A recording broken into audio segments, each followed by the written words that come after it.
canopies to provide shelter and a sense of scale for pedestrians as they move along. As I get here to the northeast corner of the building is then again anchored by another masonry volume which steps down again. And this will have a slightly lower ceiling, and this is what we're calling the hearth area of the library. And it has a two-sided fireplace in it that people will gather around. And on the exterior of the building, you see that is expressed as this chimney element that is sort of a way of marking and making a little beacon for that side of the building. This is also a place where the secondary building material, the ground face block, is starting to weave around, turn the corner from the southern elevation, weave into the facade, and become the material that's used on that chimney element. We also have a little bit of a library signage on that side of the building, and the corner is opened up with glass so that people can see in and out and see the activity of the hearth area inside. Moving around to the southeast corner, we're approximately in the standing on the railroad tracks about here. A lot of the building at this point will be obscured by the buildings that are to remain and the trees that will be growing and maturing on First Avenue. But you will still see that roof line, the clear story peeking above. You'll see the brick parapets showing themselves. Moving around here to the southwest corner, I believe Angie referenced the hose tower and signage. We thought that was a really wonderful opportunity to create a beacon that people could see from the highway and draw them across into downtown.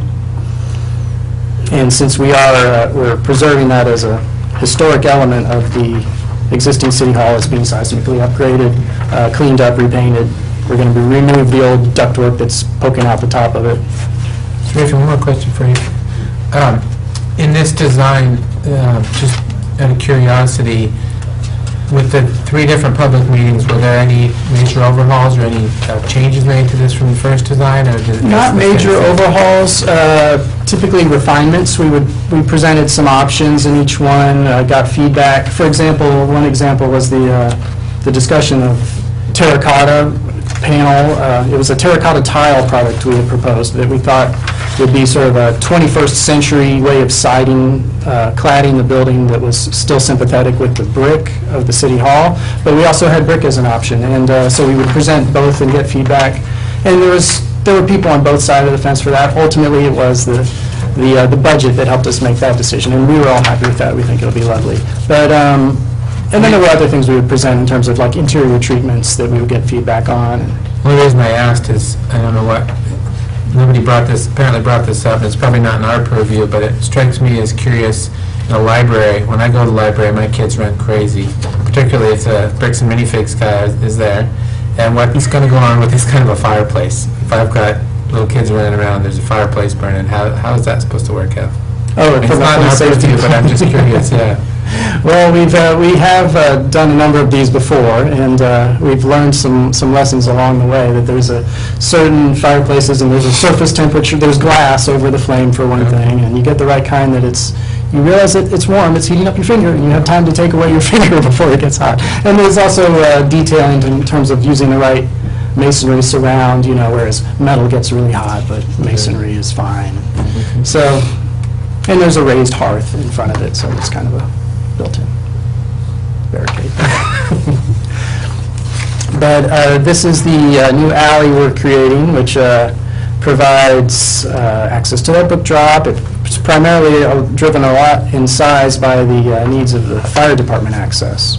We have some higher windows here that are just above your head that let light into the study rooms we have along there, and we have some slightly larger windows associated with staff spaces there. And they have little louvered sunshades for those.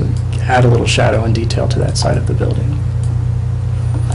And then those brick elements are brought down to ground level here to express the continuity of that volume on the south side of the building. There's a little bit of a reveal here where we make transition to the original City Hall building. Our plan for the treatment of the City Hall is to do as much as possible to return it to the way it was originally envisioned on the historic 1937 drawings, I think it was. And along with that goes to remove the non-historic little bay window elements that are right here and reinstate a wood-paneled, what were originally, they were garage doors for fire trucks. So we're going to recreate that look with a fully insulated wall, but trim it out with windows and paneling that looks like garage doors, and integrates places now for bicycle parking and landscaping. This entrance will remain, but it will be for emergency exit only from the City Hall. And we're going to clean up, repaint the dormers and fascias as we go. That brings us full circle. I probably used up my time, so I will rest with that. I have a question. Go ahead. I looked at this and got to thinking about a lot of this.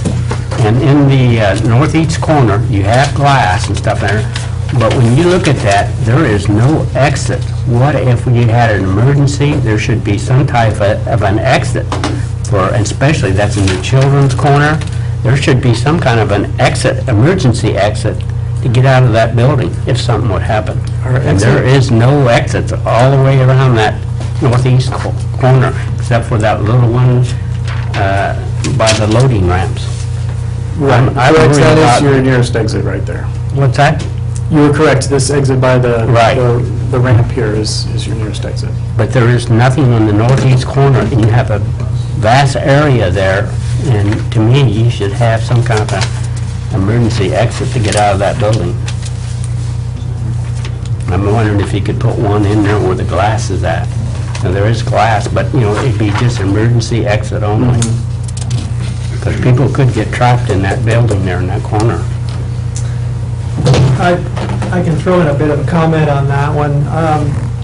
The exiting we have here, we believe is sufficient and acceptable to meet code, and also is very much in keeping with many other public facilities, libraries that we've designed.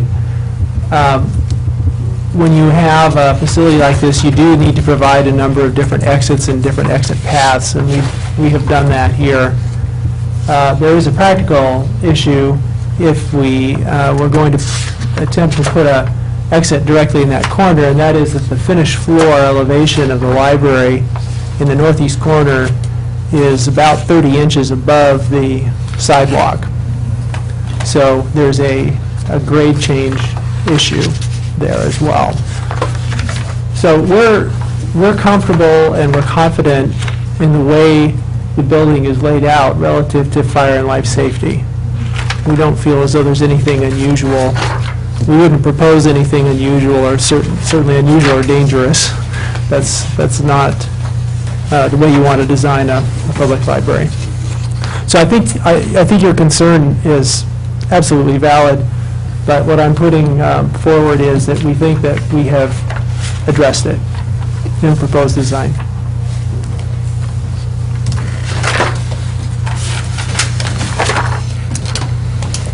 Mr. Chair, one quick question. The library sign, is that lit? And if so, how's it lit? I didn't see that, at least not readily. On the hose tower, you mean? Yes. Yes, we would propose to light it from above with a downlight. Okay. So go down. Not internally. I just had neon stuck in my head for some reason, and I was like, I don't know about that.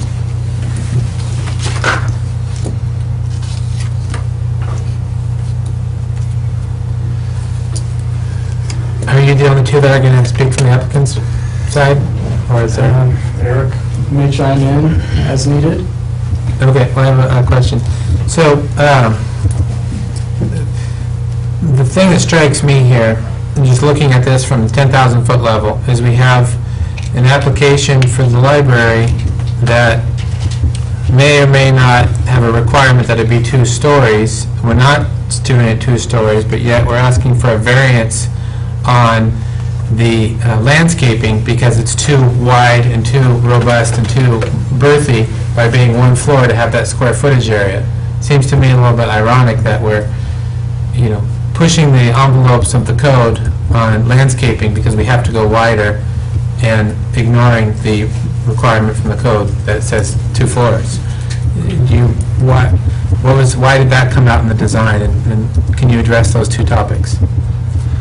Well, in a big picture way, I think I can throw in a few comments. As was mentioned, from the point of view of library planning and also functionality, staffing expense, and good use over time, a library of this size at one story is by far the preferred approach. It's more economical to build, more economical to run, more economical to staff. And libraries, generally, when this is built, it will be likely be the library for Canby for generations. So when we're designing these, we try to think in the long term. So from a library planning point of view, that's why one story was recommended, strongly recommended.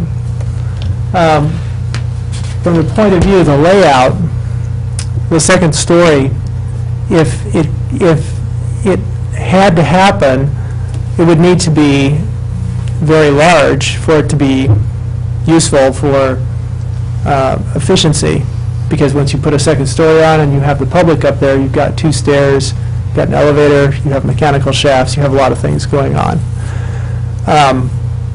So from a number of points of view, planning, design, cost, the one-story solution was preferred. As far as the landscaping is concerned, there's requirements that we understood that the buildings in the downtown area are right on the sidewalk as much as possible. And so we proposed that, except for the entry plaza and where the old city hall steps back, that the new library be on the street. And that's how we essentially got where we are. Eric, did you want to throw anything in on that? Can you elaborate on that more? You said that it would cost more to have staff, the implication was it would cost more to staff a 30,000 square foot 2-story building than a 30,000 square foot 1-story building. Why would there be more staff required for? It's because a library, needs to have supervision, and with a 1-story library, with the open volumes you have nowadays in libraries, we design them so that the least number of staff people can visually supervise and physically kind of manage the public space. And that's a requirement on all of our projects, because in many cases, library facilities are needing to get bigger and library staffs are getting smaller. So if the library became a 2-story building, they would need to have staff always on both floors, and it would require them to have, where in this design they might have 1 or 2 people who are in supervision and help points. They would likely have more than that if they had a full publicly accessible second floor. With respect to the variance, another question for you.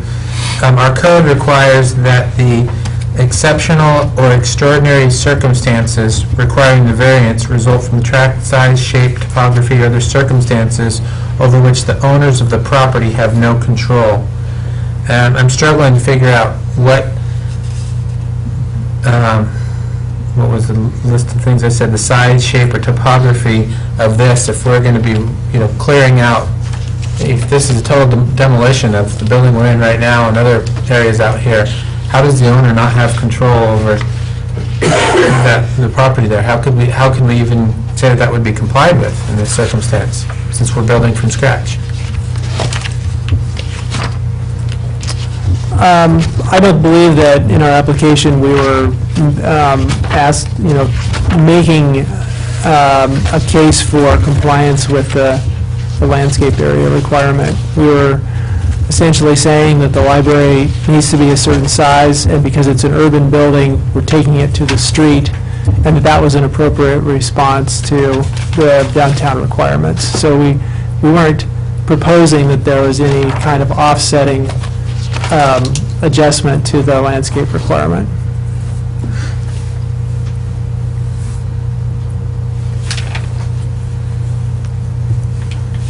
Mr. Chair, Go ahead. were there other options that were looked at for a second story, not necessarily the library?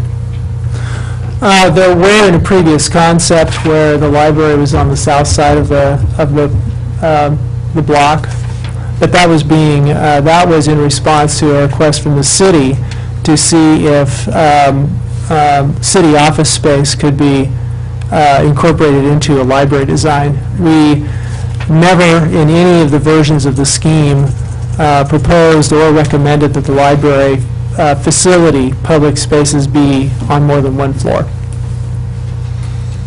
Is the top of that center space there, is that open for public use, or is that just a flat roof that's fenced off in a sense? They're roofs. That's a Okay. sloped roof with mechanical units up there. Oh, it is a sloped roof. It's a low slope roof Oh, below High the slope there, so parapet. you can see it fall Oh, okay, okay. to the back.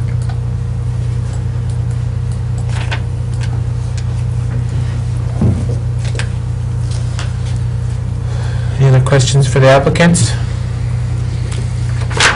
I just want to amplify that I think that we felt that this response was meeting the intent of the code requirements, and we also felt like it was respectful of the historic city hall, which is really a one-story building with a peaked roof. And we felt as though it was also reflective of downtown Canby and how you have one-story and two-story buildings here that are right on the street. So we felt as though that the massing of the building not only worked nicely for the library functions, but it worked nicely relative to how downtown Canby really looks, in that there's a mix of scales.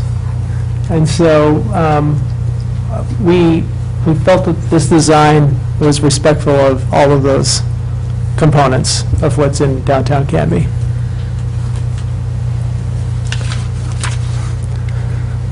Anybody else have any questions for the two gentlemen that are representing our fine city? Okey-dokey. I just make a comment. One of the other things that I read, and that if they built that to a two-story, fire department would have a big problem with going up higher too. So that would be a problem we'd have to look at.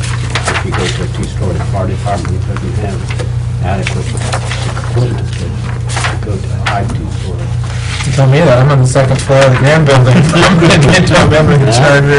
I was reading something about that. Thank you. Thank you.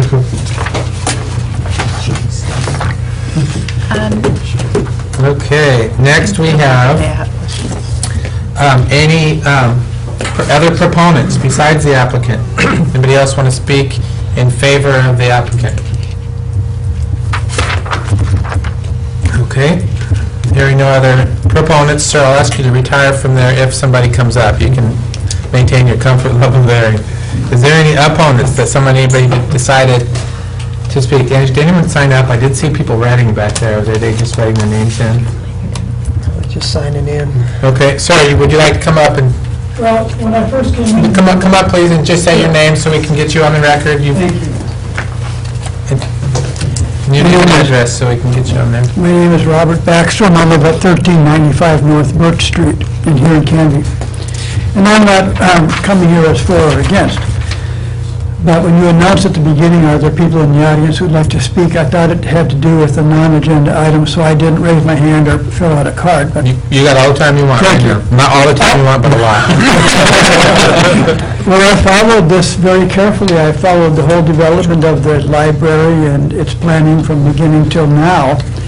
And I follow the city council and what they're up to. And so I'm kind of a neighborhood activist, and I'm also the neighborhood chair for Riverside Neighborhood Association. So I'm quite active in town.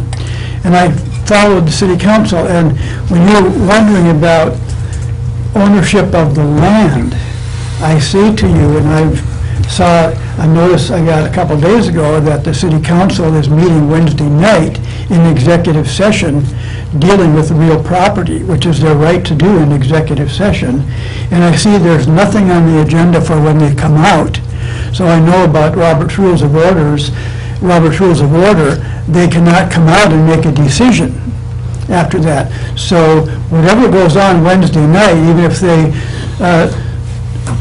conclude a deal with Canby Utility Board. They can't act on it, so then that's going to be delayed another week or two until they get a chance to announce and publicize and meet again.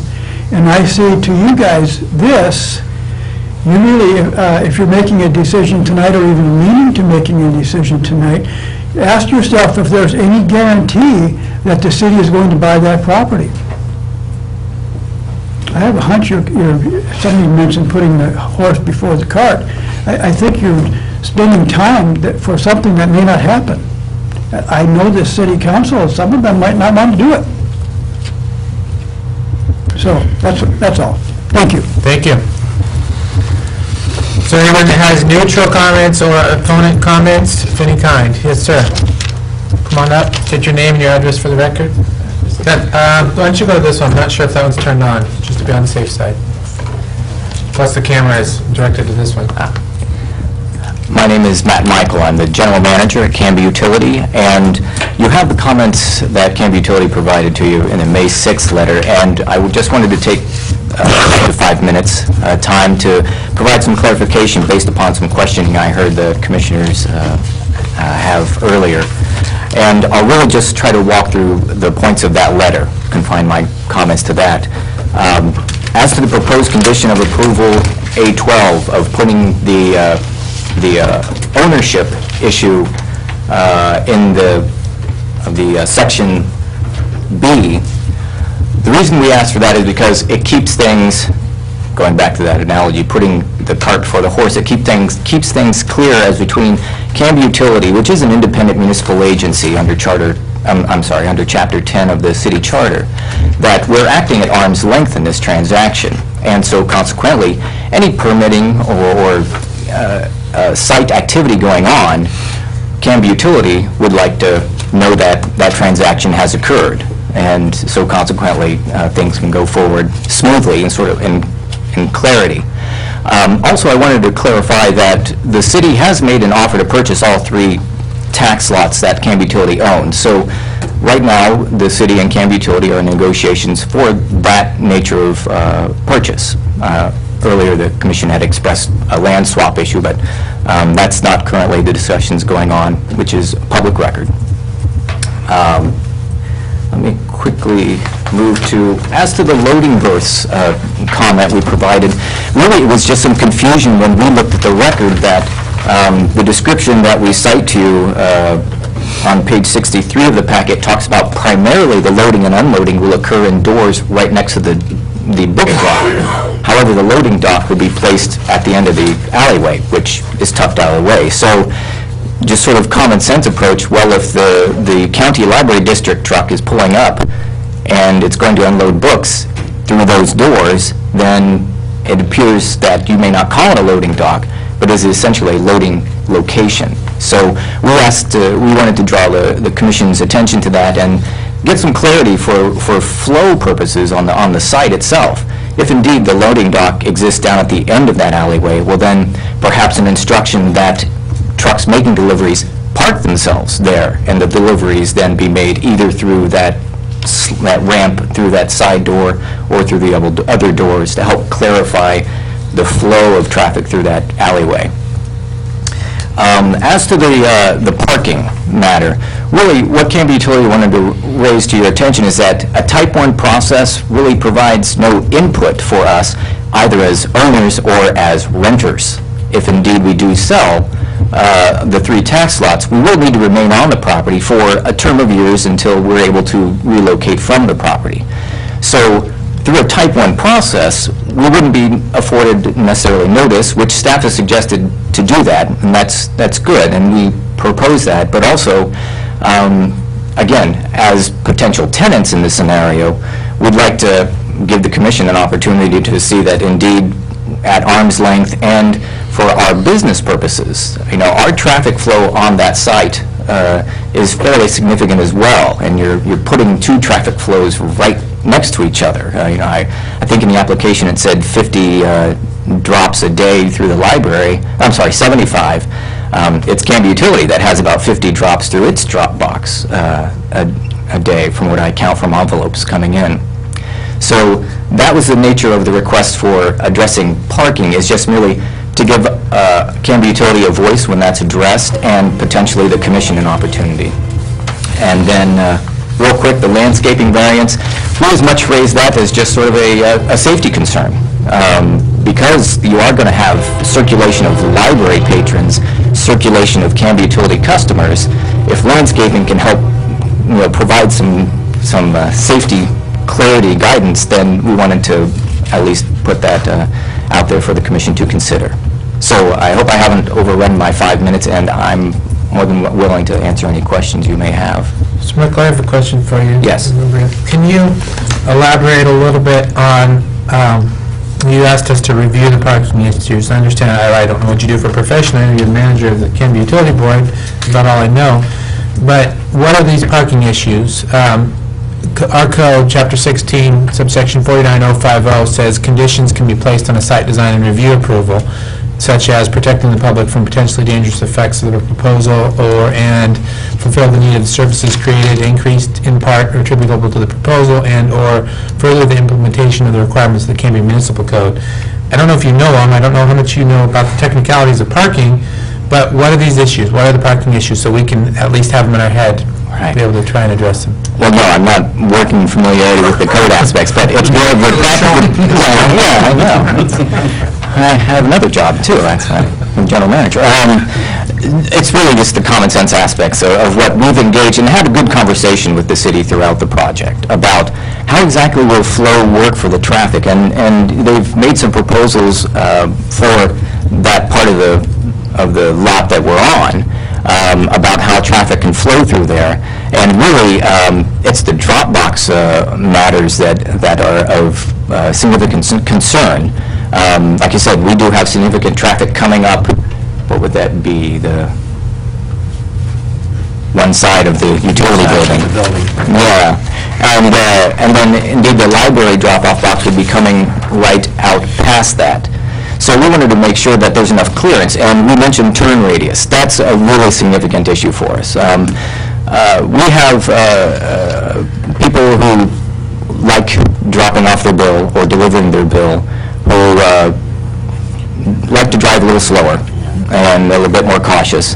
And so a turn radius that is functional, not a hairpin turn radius, is something that we would hope the commission would say on behalf of the community. Let's have a turn radius that works, and that may well eat into some of the parking spaces there. Now, related to parking as well, as far as eating into available parking spaces, the screening for the garbage, the trash area, also on that island will be placed a pad mount transformer. And there are safety requirements for access around that pad mount transformer. So you have the size of the transformer, but then you have additional safety requirements for access around it. So that island that holds that pad mount transformer may well grow when it comes to developing that parking site, so that you eat into a few more parking spaces, or maybe one. But that all gets back to the parking issue of Canby Utility currently has designated employee parking on site, and that allows our employees ease of access to our building with minimal traffic risks during breaks and lunches. That's a concern that we have of where would be designated parking for Canby Utility employees, in addition to designated parking for Canby Utility customers. That will continue to exist where it is now, just behind this building. But really, it's the employee parking aspect that is our parking concern. And part of that will be addressed too. I'm confident in saying that in the land sale that's being negotiated would also be a lease being negotiated, and in a tenant position, we would make a request of the landlord, what kind of parking can you provide designated for employees on site? But to put some boundaries on that discussion between tenant and landlord, we thought we would ask the commission to take a sort of a neutral third-party look at it and say, well, yes, if this site will indeed continue to operate as a utility business office for the next few years, then there should be some appropriate consideration, notice, and opportunity for comment are placed on the parking issues of, well, how is that site going to function? Not just being a type 1, there it is, it's done, and there's the parking. I hope I've answered that question appropriately. Yes, thank you. This is very Okay. Do you have a position on the ownership? I don't know if you've had a chance to read it or see it. We had the city attorney issued an opinion on the ownership. What's Canby Utility Board's position on ownership? I'm not quite familiar. Would it be all right if you could characterize what that opinion was City manager, addressing? There was a, You got it right there, Frank. is this it? Yeah, What's the comment from? Oh, yeah. it's that highlighted area. Basically this section here. Commenting that Chapter 10, Section 4 of the Canby City Charter states that there shall be 5 members of the Canby Utility Board appointed by the mayor and confirmed by the majority of the city council. They shall hold office until their successors are appointed and qualified. They are subject to removal at any time by the mayor and with the approval of the majority of the council members, with or without cause and with or without notice, with some underlines and emphasis. I'm wondering if you have a position, what's Canby Utility Board's official position on ownership, and if you had any position on this? I mean, we as planning commissioners are subject to a strikingly similar provision. I'm wondering if we can just be told what to do. Well, perhaps one sort of bumper sticker way of addressing it is, may the planning commission be sued and sue in its own name apart from the city? I believe the answer is no. Canby Utility may sue and be sued under its own name. So it exists as a separate municipal corporate entity, and that's under Chapter 10 of the Charter. Most specifically, most directly, it's the electric department that is set out, and perhaps even in Section 1 or 2. I don't want to pretend I can cite it by rote, but it's early on that Canby Utility is created of the city, but then is set apart from the city. And it's actually in 2 parts in the city charter, where not only in Chapter 10, where it says the council shall have no say over how funds are spent or any actions of the utility board, but it even goes so far in, I think it's Chapter 4, it even goes so far to say the city administrator may exercise no such authority over the utility board. So in a way it was, we mean it, governing body council, you do not have authority over the utility board, and we mean it, city staff as well. There's no authority over how the utility board operates. It operates independent as a separate municipal corporation. So that's how, I guess, I would frame how do we operate, and I guess bringing it back to the property ownership matter, the property is owned by Canby Utility. There are, the property was purchased by funds, electric and water. Now, the water funds, the charter point this out, I don't mean to go into the weeds on you here, but I want to be open and clear about this. The water assets are owned by the city, and that was under a charter change back in, I think, 1982, when both the city council and the utility board took a tactical decision to move the asset ownership to the city in case the whoops litigation, which was going on. I don't know if any of you are familiar with that, the failed project to build nuclear plants in the Northwest for the future of Northwest power resource. Well, Canby Utility was on the hook for an estimated $40 million of that bankruptcy. And so the utility board at the time held a big meeting attended by, I think the number was about 400 people, and said, do we pay off that $40 million over quite some time, or do we pay attorneys to fight it? And the clear message was, pay attorneys to fight it. So in the meanwhile, this charter change happens. Water asset ownership goes to the city. And, you know, the thought was, once the whole whoops scenario clears up, then you can return things. Well, the whoops scenario didn't clear up until 1988, when finally our insurer paid out the last part of it. So time drifts on. All that to say that water asset ownership exists with the city. However, Canby Utility operates the water utility just as it always did, and that was memorialized by the city in a resolution subsequent. So the water funds own approximately a quarter of the office building and parking lot that exist on First. The electric fund owns 3/4 of that property. The electric fund owns the entirety of this parking lot next to us. So, getting back to your question about ownership of property, circling it back, Canby Utility Board operates those properties on the electric fund entirely on its behalf, and for the water fund, on behalf of the city, however, with the city charter, the utility board operates with all authority and powers granted to the city, granted to itself to operate a water authority.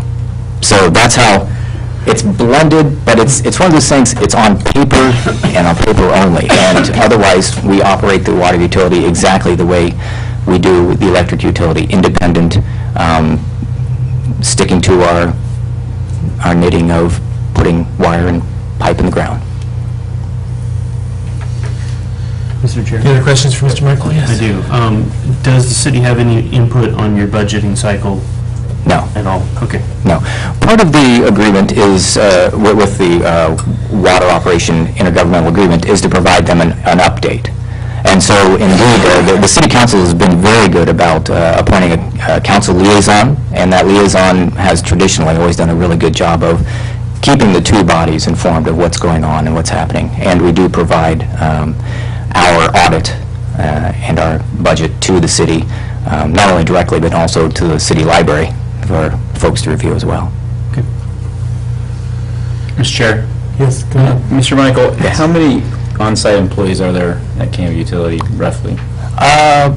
Soon to be 25. Okay. That's utility-wide. Now, we do operate out of two facilities, Okay. a shops facility and downtown facility. So in the downtown facility, I guess is what I was trying So, to... okay, I thought you might be narrowing to that. So I'm going to have to do some counting in my head. 1, 2, 3, 4, 9, I believe. Any other questions for Mr. Michael? Thank you, sir. You're welcome. Thank you. Thank you. Are there any other opponents to the application? Okay, would the applicant like to put on any rebuttal? You have the opportunity if there's anything that was said. Okay. So last call for any public comments before we close the public hearing portion of this meeting on this particular matter. Okay, not hearing any other comments, the public hearing portion of this is closed. We'll next move to discussion by the commission. Deliberation. Anyone like to start? Let me toss it in here.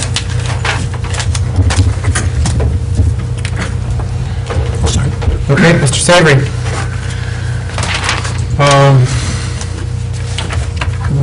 Not having more than 4.5 months worth of experience on the board here. I don't know how it has been done in the past, so I'm just going to say that I am uncomfortable giving any kind of approval while negotiations with the Canby Utility Board is still ongoing. I run a business, and that is, it just strikes me as, very odd way to go about doing business, whether you're a private or public entity.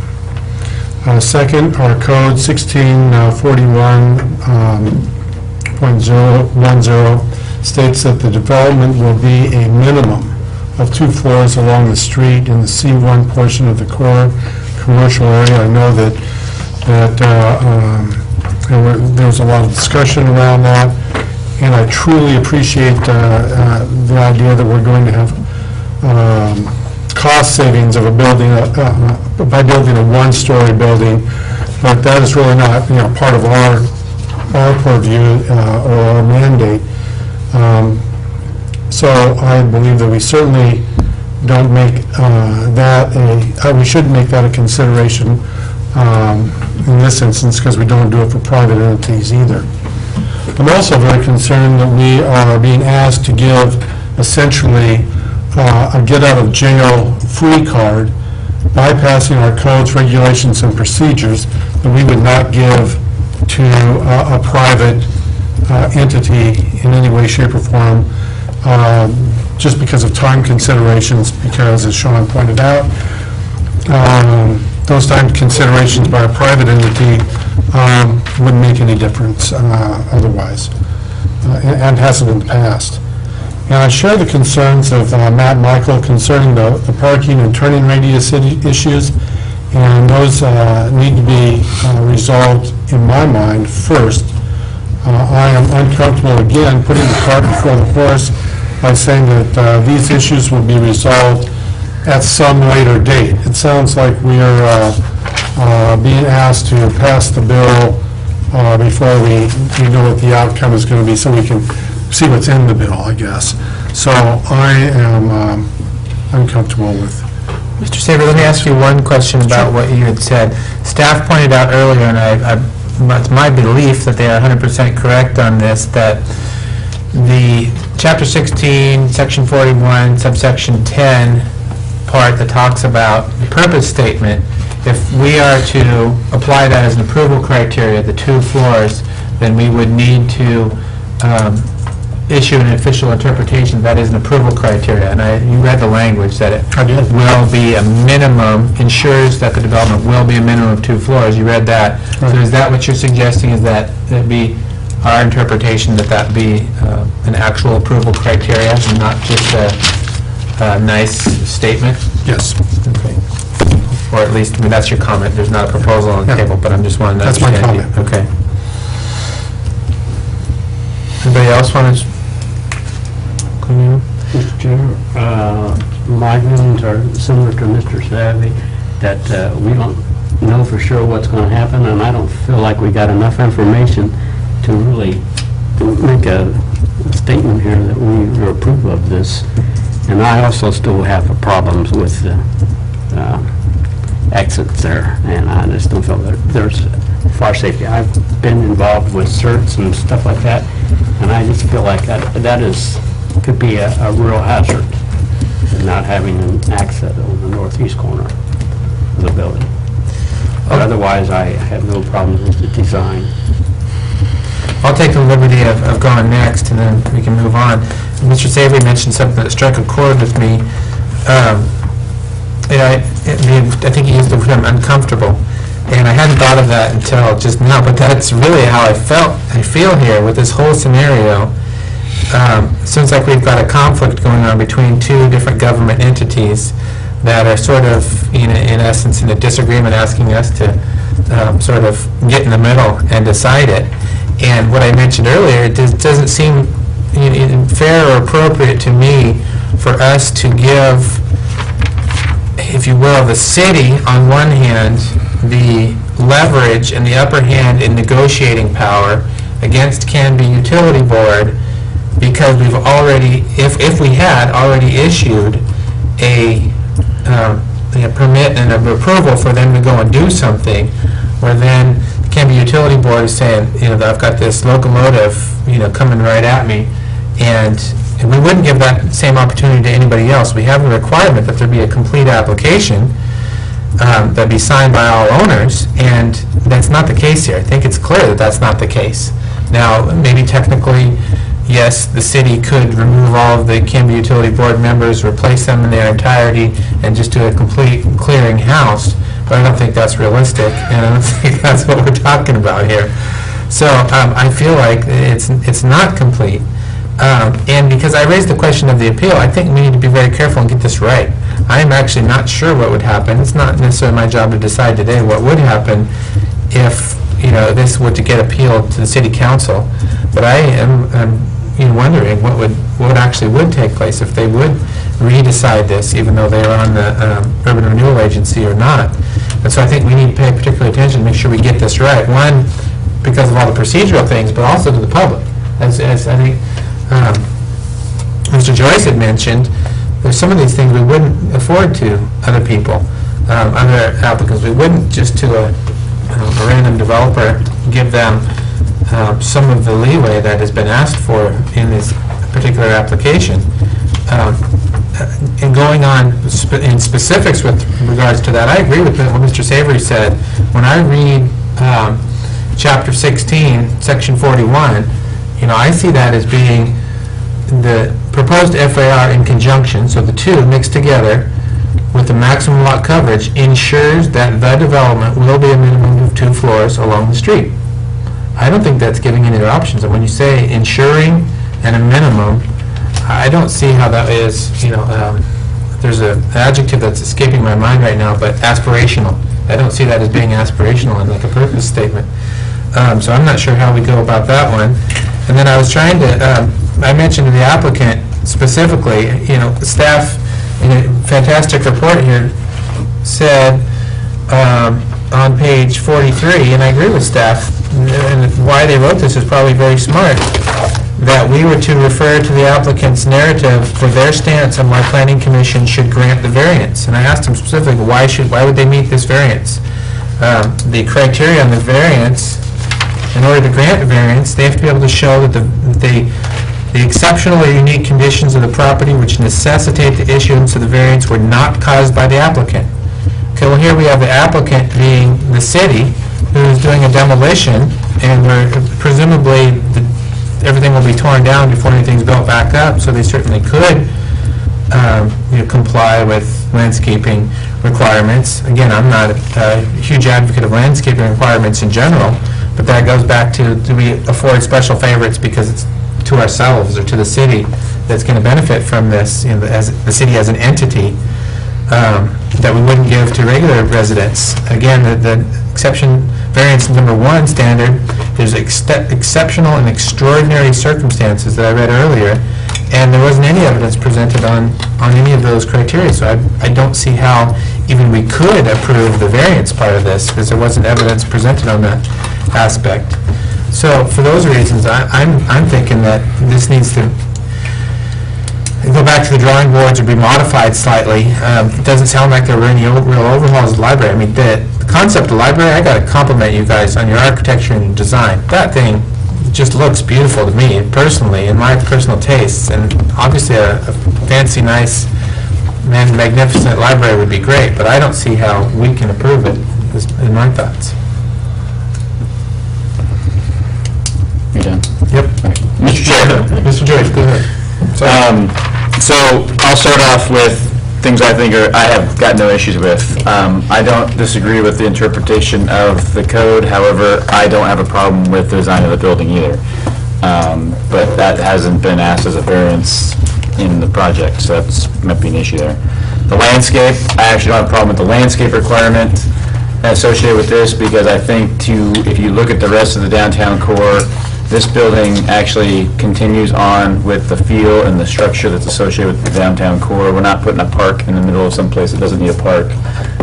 Like I think a few months back, or maybe a year back, when we asked a church to put a park in their big open green area.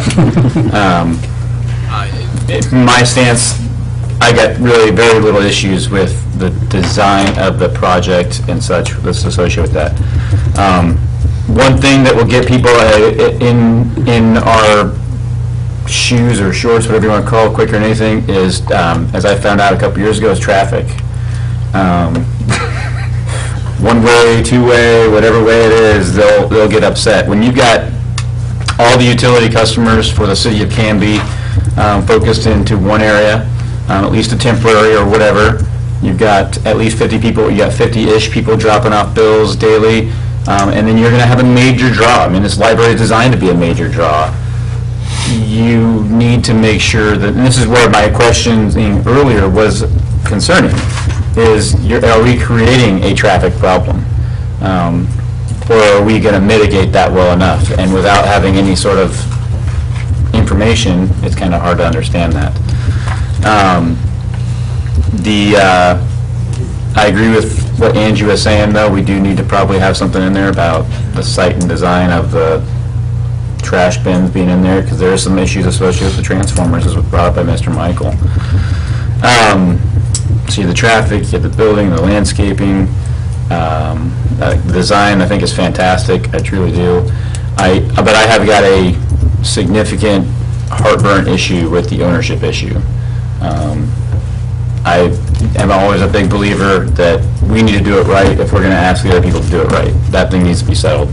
Without that being settled, I think, as Mr. Chair, you pointed out, we're setting a precedent for the civilian population, or not civilian, I'm not in the military anymore, sorry, the residents of the city to come forth and bring those issues forward, and rightfully so. I mean, I think that would be what would stop somebody from putting together a design review for somebody else's property, and then, depending on if they got approved, going and putting an offer on it.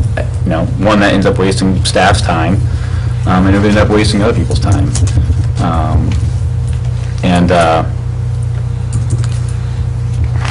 had one other, it skipped my head.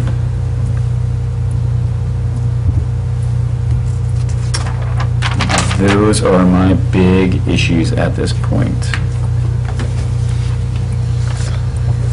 Oh, the last thing I would say, and this is just maybe me just throwing it out, I, sitting up here, would have different views, I will put it bluntly, I'd have different views if a tenant was complaining about traffic versus an owner complaining about traffic. A tenant, hey, you don't have to be a tenant, you can be a tenant someplace else, you can find someplace else to go. Owner, you're being infringing on somebody's business at that point, that's a whole nother ballgame. But that's just my perspective with regards to all this.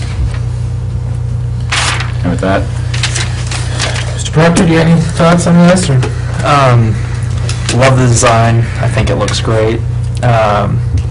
It's not a complete application, so I don't really know what we're doing, but with the variance for everyone, you know, people having problems with the landscaping, I don't know, maybe if you guys thought about this, but could you add a green roof, like one with vegetation on top? I mean, that could add to landscape. I don't know if it would include or help them meet the requirements on the app. There's just something I was thinking here.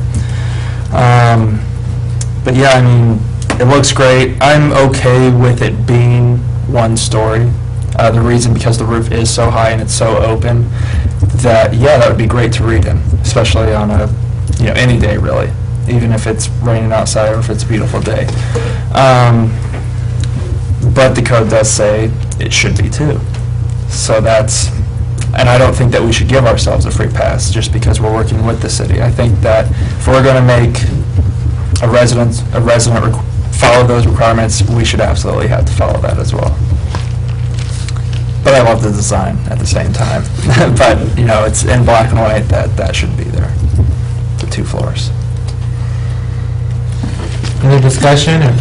I want to go back to what Mr. Joyce said about the traffic, just as a point of interest. I did a little research on that, and according to public records, there were 105,000 visits to the library over the course of 2011, I believe it was. And according to Penny, they are expecting a 15% increase if the new library is built. So I haven't done the math on what that actually comes out to, but speaking to traffic issues, you're talking about a substantial increase in traffic with really no provisions for that increase in traffic.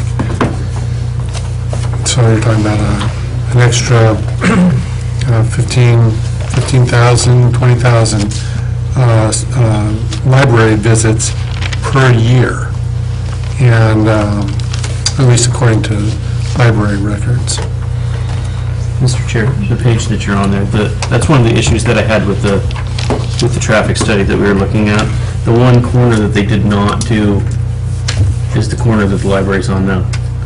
So as I was looking at this, looking at the movement of the traffic, where's it going to go, I had no way to know what the traffic was on the corner that the library's on to know what it was going to be moving it to the next block up. I was just going to say, I thought there was a traffic study, but that wasn't really brought up much in the presentations.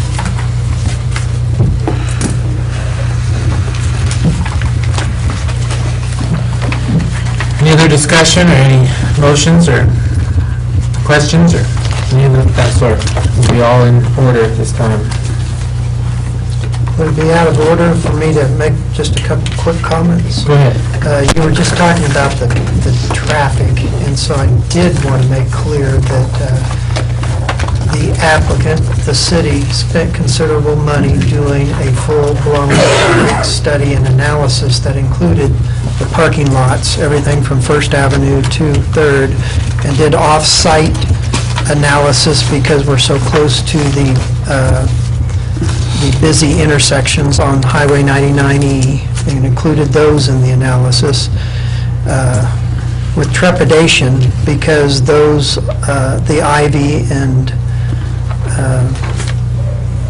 Highway 99 is our worst intersection, and they found that the increased demands that this library would present would not trigger the need for mitigation at any of the intersections, and the existing streets were capable of handling the additional traffic without any need for any mitigations.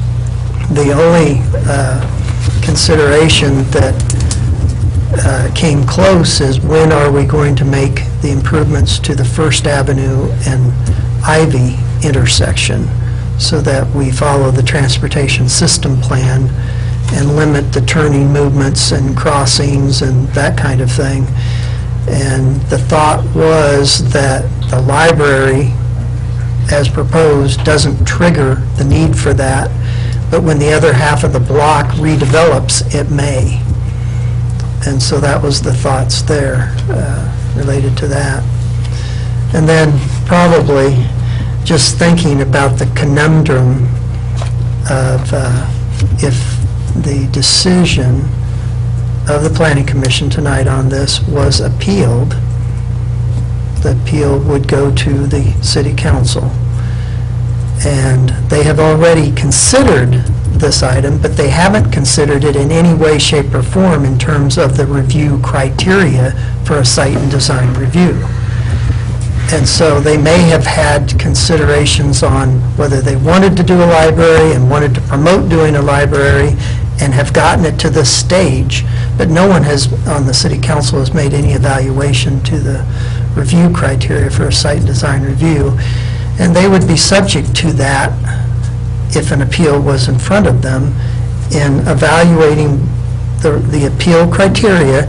Did the Planning Commission use the proper criteria in its decision? Did they veer off course in what they utilized to make their decision? And did they follow the site and design review criteria? Because that's what they would be using as well. And so those are the three things that they would evaluate if an appeal came before them. And so that would be somewhat different, not necessarily completely irrelevant that they've already been involved, but it would be different. The applicant, approving their own application in a sense.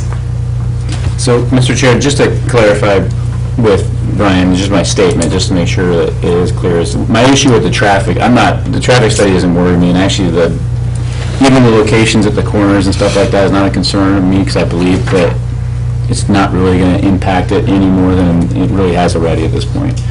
My concern is that you've got a tenant owner who has a business to be operated, and you're talking about creating parking lots on either side of that location that could impact their business, which would then impact the others out there in the world, in the city of Canby. And so what I would just implore is that, and I think you guys are already doing it, is that the owner of that property make sure that what's being planned, once the parking lot would be planned out, is that the owner of that property knows what's going on, so that they can voice their concerns with, hey, did you think about the 18-wheeler I got to bring in here every third Tuesday?